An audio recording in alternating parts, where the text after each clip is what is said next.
Dear fellow countrymen, this is something very short and precise.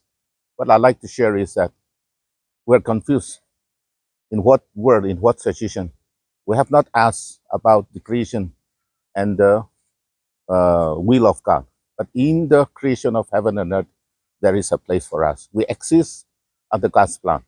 We, the Nagas, does not exist on the mercy of any other country, but our existence, there is a plan. So we exist. We are proudly to say we exist, the Naga, we exist under the will of God.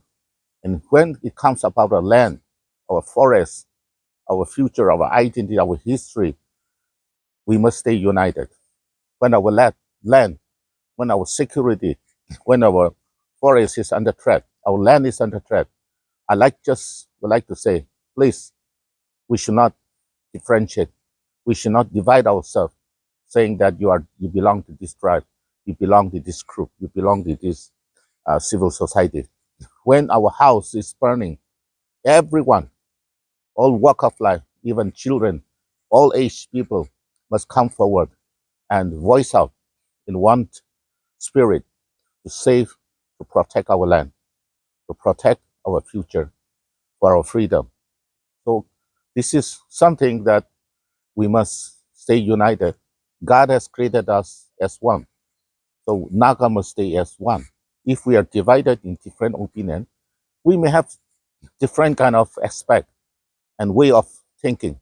But when it comes about our principal issue, our freedom, our land, in that principal issue, in that national cause, in that vision of Nagaland for Christ, we have to be one. We cannot stay divided.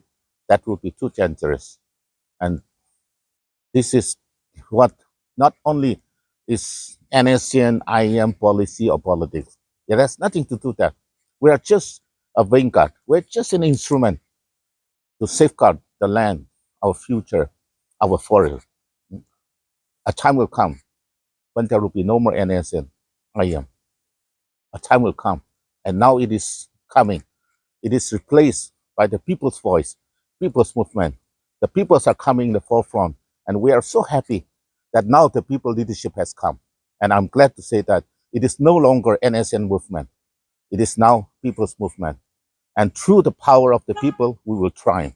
Even in the international world, the referendum, the voice, the referendum of the people will decide our future. So the time